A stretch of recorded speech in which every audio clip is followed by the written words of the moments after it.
కమనీయం ఎల్లమ్మ కళ్యాణం బల్కంపేటలో అంగరంగ వైభవంగా ఎల్లమ్మ జమదగ్ని మునిరాజుల కళ్యాణ మహోత్సవం. అమ్మవార్లకు పట్టు వస్త్రాలు సమర్పించిన మంత్రులు పొన్నం సురేఖ, ప్రత్యేక పూజలు చేసిన సీఎం సతీమణి కూతురు.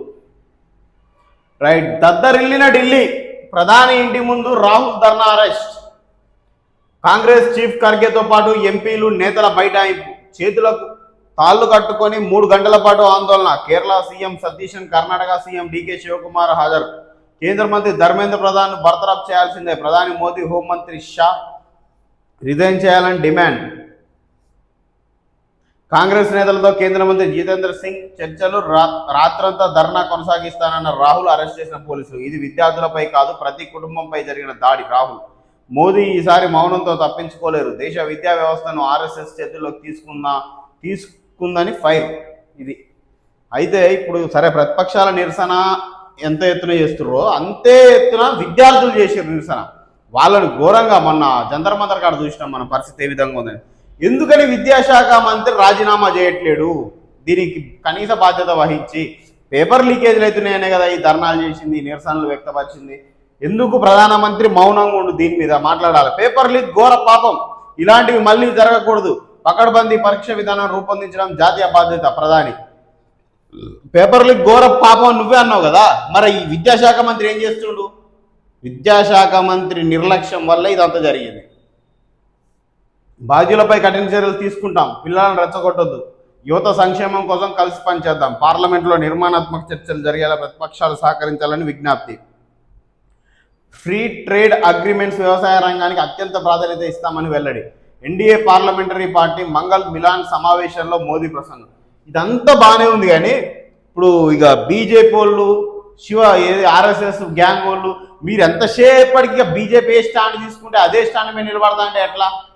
ఇప్పుడు మనం ఏమంటున్నాం, వీళ్ళని పూర్తి స్థాయిలో వ్యతిరేకించట్లేం.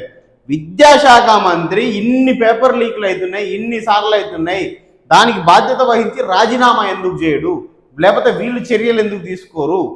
అరే, ఒకసారి చర్యలు తీసుకుంటే ఇంకొకసారి చాలా జాగ్రత్తగా ఉంటారు కదా అందరూ. ఎందుకు ఇంత బ్లైండ్గా వదిలేసింది? లక్షల మంది ఏకదాటి మీదకి వచ్చి విద్యాశాఖ మంత్రి రాజీనామా చేయాలని మూకుమ్మడిగా ధర్నాలు, నిరసనలు, రాస్తారోకోలు, ఇటు ఏమంటారు నిరాహార దీక్షలు చేస్తుంటే ఎందుకని ప్రభుత్వం దీని గురించి ఆలోచించదు? అంటే బీజేపీకి సంబంధించిన లీడర్లు ఎలాంటి కేసులలో దొరికినా వాళ్ళను ఎలాంటి చర్యలు తీసుకోదు, ఎలాంటి తప్పులు చేసినా వాళ్ళ మీద ఎలాంటి చర్యలు తీసుకోదు. ఈ పేపర్ లీకేజీ సంబంధించి ఆది నుంచి అంతవరకు అంత బీజేపీ వాళ్ళు ఎవరు, మరి ఏం చర్యలు తీసుకోదు అధిష్టానం? దీని మీద మాట్లాడరేంది ఆ ఫాలోవర్స్? వాంగ్చుకు ఆయన ధర్నా చేస్తే ఆయన బ్యాక్గ్రౌండ్ తీస్తారు. అరే, ఒక్కొక్కని పాస్ట్ ఒక్కొక్క తీరు ఉంటుంది అబ్బా. ప్రజెంట్ సిచ్యువేషన్ ఏం నడుస్తుంది, ప్రజెంట్ కరెంటు ఆయన దేని మీద స్టాండ్ అయి ఉన్నాడు అన్న దాన్ని బట్టి, ప్రజెంట్ దేని గురించి పోరాడుతున్నాడు దాన్ని బట్టి ఉంటుంది. కానీ ఒక మంచి విషయం గురించి ఒక చెడ్డవాళ్ళు పోరాడితే అది చెడ్డ విషయం అయిపోద్దా? ఇదేం లాజిక్? ఇక సోషల్ మీడియా మన చేతులు ఉంది, పెద్ద ఎత్తున మన గుంపు ఉంది. ఈ కథ అంతా నెగిటివ్ ప్రాపగాండా దేశంలో వదిలిపెడదాం. బీజేపీ మీదకి ఇక కూడా వద్దు. అదే బీజేపీ ఫాలోవర్స్, అదే ఆర్ఎస్ఎస్ ఫాలోవర్స్ దీని మీద స్టాండ్ ఎందుకు తీసుకోవట్లేరు? పేపర్ లీకేజీల మీద స్టాండ్ ఎందుకు తీసుకోవట్లేరు? ఈ విద్యాశాఖ మంత్రి మీద స్టాండ్ ఎందుకు తీసుకోవట్లేరు? దీనికి కనీస బాధ్యత వహించి ఆయన రాజీనామా చేస్తే నెక్స్ట్ వచ్చేటోళ్ళైనా, కిందున్న అధికారులైనా బాధ్యతాయుతంగా పనిచేస్తారు కదా. దీని మీద ఎందుకు మీరు మాట్లాడరు? అరే, ఇక బీజేపీ ఏది చెప్తే అదే చేయాలి బ్లైండ్గా. పెద్ద ఎత్తున మనం పెద్ద సంఖ్యలో ఉంటాం కాబట్టి ఆ నెగిటివ్ ప్రాపగాండాను షార్ట్ల రూపంలో సోషల్ మీడియాలలో, ఇన్స్టాగ్రామ్లలో, యూట్యూబ్లలో మొత్తం వైరల్ చేయాలి. ఎలాంటి అభిప్రాయం లేని యువత బెండ్ అయిపోతారు మీకు. ఇక మనం ఎవరిని పూర్తి స్థాయిలో సమర్థించట్లేం, గుడ్డిగా వ్యతిరేకించట్లేం. అరే, ప్రజెంట్ ఏం నడుస్తుంది, ఏ టాపిక్ మీద నడుస్తుంది, ప్రజెంట్ ఏ టాపిక్ మీద వాళ్ళు ధర్నా చేస్తున్నారు, నిరసనలు వ్యక్తం చేస్తున్నారు ఆలోచించాలి కదా. బ్లైండ్గా వాంగ్చుకు గతంలో ఏదో చేసిండు, 2 నెలల క్రితం బ్రీత్ పాకిస్తాన్లో అటెండ్ అయ్యిండు, ఇవన్నీ ఇప్పుడు ఈ నీట్ పేపర్ లీక్లకు, ఇప్పుడు ఇక్కడ లీక్ అవుతున్న అంశాలకు, ఈ దేశంలో జరుగుతున్న విద్యా విధానానికి నిరసనగా ఆయన రాజీనామా చేయడానికి సంబంధం ఏంటండి? ఈ అంశం వరకు సపోర్ట్ చేయాలి కదా. ఒక మంచి విషయం గురించి చెడ్డోడు పోరాడినా, మంచోడు పోరాడినా, ఆ మంచి విషయం జరగడానికి మనందరం ఏకతాటి మీద ఉండాలి కదా. ఏదో బ్లైండ్గా వాళ్ళు ఏ ప్రాపగండా వైరల్ చేయమంటే ఆ ప్రాపగండా వైరల్ చేయడానికి రెడీగా ఉంటారు. ఇక సొంతంగా ఒక నిర్ణయం తీసుకోరా? ఒక్కొక్క అంశానికి బట్టి నిర్ణయం మారుతుంది. ఒక్కొక్క పార్టీకి ఒక్కొక్క స్టాండ్ ఉంటుంది. నువ్వు ఆ పార్టీ ఉచ్చులో పడి పార్టీ ఏది చెప్తే అదే చేస్తా, పార్టీ కార్యకర్త అయితే చేయొచ్చు. చాలామంది సోషల్ ఇన్ఫ్లుయెన్సర్లు, విద్యావేత్తలు కూడా ఇక వాళ్ళ ఐడియాలజీకి కొద్దిగా దగ్గరలు ఉంటే ఇక వాళ్ళు ఏది చేసినా దాన్నే ప్రాపగండాన్ని వైరల్ చేస్తా అంటే ఎట్లా? అరే ఒక్కొక్క అంశానికి తగ్గట్టు ఒక్కొక్క పార్టీ స్టాండ్ ఉంటుంది, దానికి తగ్గట్టు వాళ్ళు మారుతుంటారు. యాజ్ ఎ జనరల్ పర్సన్గా సోషల్ ఇన్ఫ్లుయెన్సర్లైనా, కామన్ పీపుల్స్ అయినా, విద్యావేత్తలైనా ఏం ఆలోచించాలి? ఏ అంశం సరే అనేదో దానికి సపోర్ట్ చేయాలి. ఉత్త బ్లైండ్ గుడ్డెద్దు ఎలా పడ్డట్టు బీజేపీ చెప్తే అది చేసుకుంటా పోవద్దు. రెండో రోజు అదే పట్టు, ప్రతిపక్షాల ఆందోళనతో స్తంభించిన పార్లమెంట్. నీట్ పేపర్ లీక్, పోలీసుల లాఠీచార్జిపై చర్చకు డిమాండ్. విద్యార్థులపై జరిగిన క్రూరత్వంపై సమగ్ర చర్చ జరపాలని నినాదాలు. నిరసనలతో దద్దరిల్ల లోక్సభ, రాజ్యసభ. ఏం లేదు, ఎందుకు పోలీసులతో మీరు దాడి చేయిస్తారంటే ఓ 4 దెబ్బలు తాగి 4 రక్తం చుక్కలు కారితే ఇక వేరే వాళ్ళు ధర్నాకు రాని భయపడతారు. బ్రిటిష్ వాళ్ళు ఉన్నప్పుడు గిట్టనే చేశారు, మీరు ఉన్నప్పుడు గిట్టనే చేస్తారు. ఏం మారింది మరి దేశంలో? సిజేపీ నిరసనలో గాయపడిన యువతి పరిస్థితి విషమం. దీనికి మరి ఎవరు సమాధానం చెప్పాలా? ఈ కేంద్ర ప్రభుత్వం దీనికి సంజాయిషి చెప్తుందా? బాధ్యత వహిస్తుందా? రామ్ మనోహర్ లోహియా ఆసుపత్రి వైద్యులతో నడ్డా సమావేశం. బాధితురాలను పరామర్శించిన రాహుల్ గాంధీ, కేజ్రీవాల్. మా మద్దతుదారులందరికీ క్షమాపణలు చెప్తున్న దీప్కే. ఆపరేషన్ తెలంగాణ రంగంలోకి బీజేపీ ఎలక్షన్ ఏజెన్సీలు. తెలంగాణలో అధికారమే లక్ష్యంగా బీజేపీ అధిష్టానం ఆపరేషన్ సాఫ్రాన్ మొదలుపెట్టింది. రాబోయే జీహెచ్ఎంసీ 2019 అసెంబ్లీ ఎన్నికల్లో గెలుపు కోసం వ్యూహాలు రచిస్తుంది. 2029 పడబోయి ఇది పడ్డది. ఇందులో భాగంగా ప్రొఫెషనల్ ఏజెన్సీలు రంగంలోకి దించింది. ఇప్పటికే 2 ఏజెన్సీలు పనిచేస్తుండగా తాజాగా పశ్చిమ బెంగాల్, బీహార్ ఎన్నికల్లో కీలక పాత్ర పోషించిన అభిష్టా టీం ఎంట్రీ ఇచ్చింది. ఢిల్లీ పెద్దల ప్రత్యక్ష పర్యవేక్షణలో విధులు నిర్వహిస్తున్న ఈ బృందం బూత్ స్థాయి నుంచి పార్టీ పరిస్థితులు, లోటుపాట్లపై అధ్యయనం చేస్తూ హైకమాండ్కు సలహాలు, సూచనలు ఇవ్వనున్నట్టు తెలిసింది. ఇప్పుడు తెలిసిపోతుంది బీజేపీ కథ. ఇది నిజంగా అభిష్టా టీం అనేది కనుక పూర్తి స్థాయిలో జెన్యూన్గా పనిచేస్తే ఫస్ట్ పంపే రిపోర్టు ఈ రాష్ట్ర స్థాయి అధిష్టానాన్ని, కార్యవర్గాన్ని పీక్ అవతల భారీ అని చెప్తుంది. గ్రామాల్లో కనుక నిజంగా బూత్ స్థాయి నుంచి కనుక ఈ అభిష్టా టీం కనుక సర్వే చేస్తే మెరికల్ లాంటి యువత గ్రామాల్లో వీళ్ళని తీసుకుపోయి రాష్ట్ర స్థాయిలో కూర్చోబెట్టారని చెప్తుంది. చూద్దాం, అట్లనైనా బీజేపీకి మంచి రోజులు వస్తాయి ఈ రాష్ట్రంలో. ఎందుకు మనం ప్రతిదీ వ్యతిరేకించుకుంటూ పోవాలి? చూద్దాం అభిష్టా టీం ఏం చెప్తుందో. గిదే మళ్ళీ గుడ్డే దిశలో పడేట్టు గాల చేతిలో పెడితే గిదే కథలు ఉంటాయి. రాబోయే జీహెచ్ఎంసీ అసెంబ్లీ ఎన్నికలే లక్ష్యంగా కమలం పార్టీ మిషన్ తెలంగాణ. అమిత్ షా, బిఎల్ సంతోష్ పర్యవేక్షణలో 3 ఏజెన్సీల గ్రౌండ్ వర్క్ షురు. బెంగాల్ ఎలక్షన్లో కీలకంగా వ్యవహరించిన స్పెషల్ టీం సైతం ఎంట్రీ. రాజకీయ వర్గాల్లో జోరుగా చర్చ. అమెరికాలో రోడ్డు ప్రమాదం, 3 హైదరాబాదీలు మృతి, 2కి తీవ్ర గాయాలు. మృతులందరూ ఒకే ఫ్యామిలీకి చెందిన వాళ్ళట. తక్కువ నీటితో పండే పంటలను ఎంచుకోవాలి. వరి, పత్తికి ప్రత్యామ్నాయంగా ఇతర పంటలు సాగు చేయాలి. డిప్యూటీ సీఎం బయటి. ఎల్నినో నేపథ్యంలో అప్రమత్తం అవసరం. పగటి కూడా సోలార్ విద్యుత్ను వాడాలి. రవీంద్ర భారతిలో ప్లానింగ్ శాఖ ఆధ్వర్యంలో సబ్జెక్ట్ ఎక్స్పర్ట్స్తో అవగాహన సదస్సు. ఇక పూర్తి స్థాయిలో నీళ్లు ఇవ్వడంలో విఫలం అయిపోయింది ఈ రాష్ట్ర ప్రభుత్వం. ఎల్నినో ప్రభావంతో మేము నీళ్ళు ఇచ్చే పరిస్థితి లేదు. మళ్ళీ కాళేశ్వరాన్ని ఉపయోగించుకుంటే వాళ్ళకి మంచి పేరు వస్తుంది. కాబట్టి మీరు చచ్చినా, రైతులు ఎండిపోయినా మేము ఎట్లా నీళ్ళు ఇవ్వలేం కాబట్టి ఆ పంటలను ఎంచుకోవాలంటుంది. ఇక రైతులు కూడా వేరే మార్గం లేదు. ఇటు ఎల్నినో ప్రభావం ఒకటి, ఈ రాష్ట్ర వైఫల్యం ఒకటి. నీళ్లలో పక్క రాష్ట్రానికి అమ్ముడు పోయి నీళ్లు మొత్తం పోనిచ్చింది కదా, అక్కడ వాళ్ళు మంచిగా నీళ్ళు అందించుకుంటారు, వాళ్ళు బ్రహ్మాండంగా సాగు చేసుకుంటున్నారు. మనకు ఆ పరిస్థితి లేదు. మనం అమ్ముడు పోయే క్యాండిడేట్లు వాళ్ళ మోసేతి నీళ్లు తాగి వాళ్ళకి నీళ్ళు అమ్మేసాం ఆల్రెడీ. ఎంత చూసుకోవాలో అంత చూసుకోవాలి, స్టోరేజ్లో పెట్టుకురాళ్ళు. ఇక నీళ్లు అవసరం లేని పంటలు పండించుకోరు. రైతులు కూడా వేరే దారి లేదు. ప్రభుత్వం ఎట్లా చెప్తుందో అట్లని ఆ పంటలు పండించుకోరు. నష్టపోకుండా లాభం సంగతి దేవుడు ఎరుగు, కనీసం నష్టపోకుండా ఉండరు. యుఎస్ స్టూడెంట్ వీసా ఇక 4 ఏళ్లే. గరిష్ట పరిమితిని కుదించిన అమెరికా. సెప్టెంబర్ 15 అమల్లోకి ఫైనల్ రూల్. ఆలోపే వచ్చేయండి. స్వదేశాలకు వెళ్ళిన స్టూడెంట్లకు వర్సిటీలు పిలుపు. అసలు కొద్దిగా రిస్క్ అయితే అయింది, కానీ ఈ అమెరికాల విదేశీలో ఎవ్వరు లేకుండా ఎవ్వరి దేశానికి ఆడిపోరి వాని కథ ఏందో బయటపడుతుంది. ఇక ఒక్కసారి పేరు వచ్చింది కథ, మీకు ఒక మాన్యాల నడుస్తుంది ఆయన కథ. ఈ తుగ్ల కన్నా పోవాలా, లేకపోతే విదేశీయులందరూ ఎటోడాడి వెళ్ళిపోయి వాని ఎకానమీ ఏముంటుంది, ఏ కథ, ఏం లెక్క అంత బయటపడుతుంది. వర్షం హర్షం. ఉత్తర తెలంగాణ జిల్లాలో భారీ వర్షాలు. మరో 4 రోజులు కొనసాగే ఛాన్స్. ఇన్నాళ్ళు బ్రేక్ ఇచ్చిన వర్షాలు ఇప్పుడు కొంచెం ఊపందుకున్నాయి. రాష్ట్ర వ్యాప్తంగా వానలు పడుతున్నాయి. సోమవారం నుంచి రాష్ట్ర వ్యాప్తంగా వాతావరణం మారిపోయింది. మబ్బులు దట్టంగా కమ్ముకుంటున్నాయి. అందుకు తగ్గట్టుగానే వర్షాలు పడుతున్నాయి. సోమవారం రాత్రి పలు జిల్లాల్లో భారీ వర్షాలు.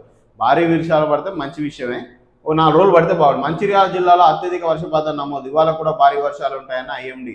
నేడో రేపు బంగాళాఖాతంలో మరో అల్పపీడనానికి ఛాన్స్, మహారాష్ట్రకు రెడ్ అలర్ట్ జారీ, రేపు ఆరెంజ్ అలర్ట్. అక్కడ అతి భారీ వర్షాలు పడితే నదులకు వరదలు. గా పని చేయరు ఒకసారి, గా వర్షాలు పడదు అక్కడ. రైట్.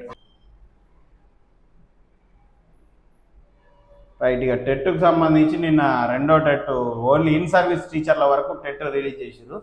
విఐపి టెట్ దర్శనం, మా పంతులకు కాంపిటీషన్ వద్దప్ప, వారి కోసం స్పెషల్ పేపర్ పార్సిల్. ఇది కథ. ఇక ఇప్పుడున్న యువతతోటి వీళ్ళు కాంపిటీషన్ పెట్టుకునే పరిస్థితి లేదు కాబట్టి వాళ్ళ ప్రమోషన్ల కోసం ఇన్ సర్వీస్ టీచర్లకు ప్రత్యేకమైన టెట్ వేసింది ఈ ప్రభుత్వం. ఒరే అబ్బాయిలు, బయట సమాజంలో కాంపిటీషన్ మామూలుగా లేదు. రోజుకు 10 గంటలు చదివితే తప్ప రేపు మీరు బతకలేరు. తరగతి గదిలో పిల్లలకు మన ఉపాధ్యాయులు చెప్పే అద్భుతమైన నీతి వ్యాఖ్యలు ఇవి. కానీ అదే కాంపిటీషన్ ప్రపంచంలోకి వచ్చి యువతతో పాటు కూర్చొని టెట్ పరీక్ష రాయమంటే మాత్రం సీన్ రివర్స్. అయ్యో కుర్రాళ్లతో మేం పోటీ పడలేం, మాకు బుకిష్ నాలెడ్జ్ గుర్తుకు లేదు, కొత్త సిలబస్ బుర్రకెక్కదు, మాకు స్పెషల్ టెట్ పెట్టండి అంటూ ప్రభుత్వాన్ని మొరపెట్టుకున్నారు మన నవ సమాజ నిర్మాతలు.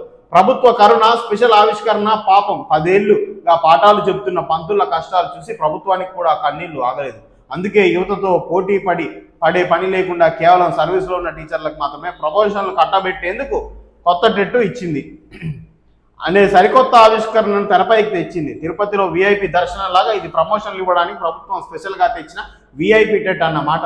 ట్రైనింగ్లు, టీ సమోసాలు. ఇక్కడ మనం మాట్లాడుకోవాల్సిన ఇంకో పెద్ద జోక్ ఉంది. ప్రతి ఏడాది ఎస్సీఆర్టీ డైట్ ఆధ్వర్యంలో ఉపాధ్యాయులకు కోట్లు ఖర్చు పెట్టి ప్రభుత్వం వృత్తిగత శిక్షణలు ఇస్తుంది. బహుశా ఆ శిక్షణలన్నీ టీ సమోసాలు తింటూ కబుర్లు చెప్పుకోవడానికే పరిమితం అయ్యాయేమో.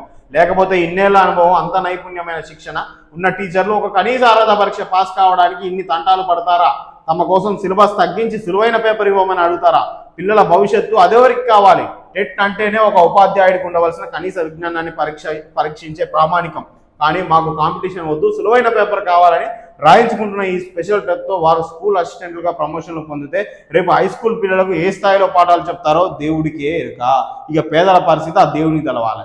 మీరు కనీస అవగాహన లేకుండానే టెట్ల 76% మంది సోషల్లా, 51% మంది వివిధ రకాల వాటిలల్లో డిస్క్వాలిఫై అయిన వాళ్ళకు స్పెషల్ టెట్ ఏంది? చిన్న ప్రశ్నలు, మీకు కావాల్సిన ప్రశ్నలు, మీకు ఆన్సర్ తెలిసే ప్రశ్నలు వేస్తే అవి రాసి ప్రమోషన్ వచ్చి మీరు పెద్దబడికి పోతే అక్కడ పిల్లలకు మీరు చదువు చెప్తే వాళ్ళు బాగుపడితే లెక్క. ఇది ప్రాసెస్. రైట్. హర్షణీయ దగ్గర ఇది అంతగా. ఇది టెట్ భాగవతం. రోడ్డు రోలర్తో బుల్లెట్ సైలెన్సర్ల ధ్వంసం, కోదాడ పోలీసుల కఠిన హెచ్చరిక. ప్రత్యేక డ్రైవ్లో 40 మోడిఫైడ్ సైలెన్సర్లు స్వాధీనం, నిబంధనలు ఉల్లంఘిస్తే సీజ్తో పాటు భారీ జరిమానాలు. జిల్లా ఎస్పీ నరసింహ ఐపీఎస్. అతి వేగంగా పెద్ద శబ్దాలతో వాహనాలు నడుపు ప్రజలను ఇబ్బందులు పెడితే సహించం, యువత ఆదర్శంగా ఉంటూ ప్రమాదాలకు దూరంగా ఉండాలి. సూర్యాపేట జిల్లా ఎస్పీ నరసింహ ఐపీఎస్. ఇది నిజంగా కూడా రోడ్డు మీద యూత్ కొందరు, అందరు కాదు కొందరు యూత్, మొన్న చూసినాం ఇదే సూర్యాపేట రోడ్డు మీద అవుట్స్కట్స్లో ఒక పిల్లగాడు, 20 సంవత్సరాల పిల్లగాడు మంచి స్పోర్ట్స్ బైక్ వేసుకొని పోయి వెళ్తున్న లారీని గుద్ది చచ్చిపోయాడు. ఆ తల్లిదండ్రుల బాధ ఎవరికి చెప్పుకోవాలి? ఈ యూత్ అల్లరి చిల్లరిగా తిరిగితే ఇప్పుడు ఇలాంటి సైలెన్సర్లు పెట్టుకుంటారు, గింత రేస్ జుమ్ అంటది. ఇక గుండె జబ్బు ఉన్న వాళ్ళు పక్కన ప్రయాణిస్తే మాత్రం ఆగిపోతుంది ఆ బేస్. పెద్ద డీజే వస్తే అట్లా సౌండ్. మరి అదేం ఆనందమో అర్థం కాదు.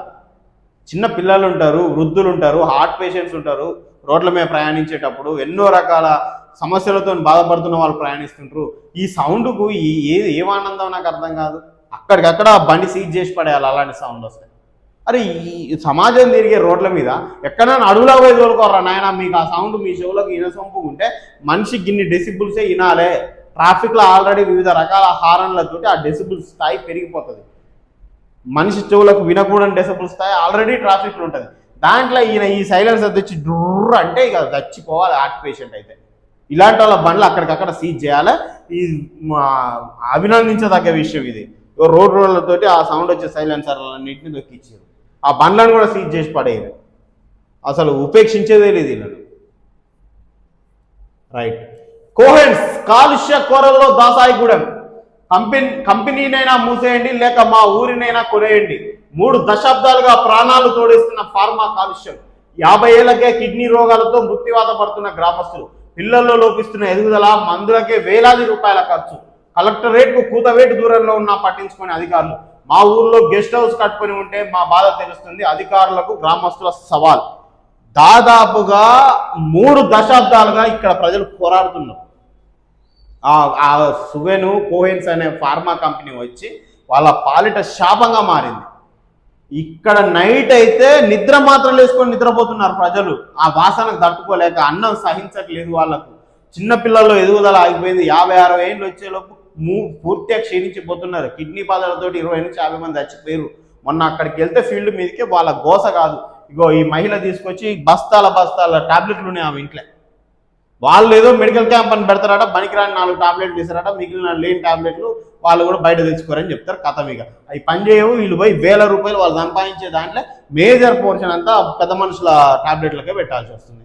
ఏదో 10 ఇళ్లలో 4 ఉద్యోగాలు ఇచ్చి కథమిగా ఎప్పుడు ఏ మీటింగ్ పెట్టినా, అధికారులు ఏ మీటింగ్ పెట్టినా మీకు ఎలాంటి వాసన వస్తుందంటే ఆ 10 మందిని పట్టుకుపోతారు, మాకేం రావట్లేదు, మంచిగానే ఉందంటారు, కథమిగా నడిపించుకుంటారు దందా. అరే గింత అన్యాయం ప్రజలు. ఇప్పుడు వెనకట 1984లో అక్కడ ప్రజల నివాసం లేని పరిస్థితుల్లో, ఎక్కువ జనాభా లేని పరిస్థితుల్లో పెట్టిర్రు, అయిపోయింది. ఇప్పుడే మున్సిపాలిటీ అయింది, కూతవేడు దూరంలో లేదు సూర్యాపేటకు. మరి ఇప్పటికైనా తరలించాలి కదా అక్కడి నుంచి ఆ ఫ్యాక్టరీ. ఇక్కడ చుట్టుపక్కల ఉన్న 4-5 గ్రామాల వాసులు చచ్చిపోతున్నారు ఆ ఫ్యాక్టరీ వాసన. వీళ్ళు కూడా తెలివితో ఏం చేస్తారు, డే టైం ఏం రిలీజ్ చేయట్లేదు. ఇక నైట్ టైం ఒక్క మోపు వదిలిపెట్టేసరికి ఆ వాసన తట్టుకోలేక, నిద్ర పట్టక, ఆరోగ్యాలు ఖరాబ్ అయిపోయి, అన్నం సాధించక ఏదో ఒకటి గబగబ 4 ముద్దలు తిని నిద్ర టాబ్లెట్లు వేసుకొని పండుకుంటున్న పరిస్థితి ఆ గ్రామస్తులు. ఆ మహిళ చూపిస్తుంది నిద్ర టాబ్లెట్లు ఈ మింగుతున్నామని. ఏం చేస్తారు మరి? చచ్చిపోతున్నారు ఆ వాసనతోటి వాళ్ళు. వాసన అనేది తలుపులు పెట్టుకుంటే ఆగిపోయేది కాదు కదా. ఇంత ఘోరంగా వాళ్ళ బతుకుంది పాపం. వాళ్ళు ఒకటే మాట, వాళ్ళ డిమాండ్ ఒకటే, అయితేనేమో కంపెనీని తీసేయండి, లేదంటవా మా ఊరిని కొనుక్కొని మేము వలసపోతాం, మా ఇల్లులు మా జాగాలు కొనుక్కుంటే ఆ డబ్బులతో మేము ఎక్కడన్నా వలసపోయి బతుకుతాం. ఇది కూడా కాదంటారా, జిల్లా యంత్రాంగం అంతా వచ్చి ఇక్కడ గెస్ట్ హౌస్లు కట్టుకొని ఉండరు. మీరేమో ప్రశాంతమైన వాతావరణాలలో గెస్ట్ హౌస్లు కట్టుకొని ఉంటారు, మమ్మల్ని ఏమో ఈ ఫ్యాక్టరీకి బలి చేస్తారా? మీరు కూడా 10 నిమిషాలు కదా కలెక్టరేట్ జర్నీ అనగా ఇక్కడనే గెస్ట్ హౌస్లు కట్టుకొని ఈనంగా డ్యూటీకి పోయి అప్పుడు వాళ్ళ బాధ తెలుస్తారు. ఇవన్నీ న్యాయమైన డిమాండ్లే. దయచేసి ప్రభుత్వం ఈ దిశగా ఆలోచించాలి.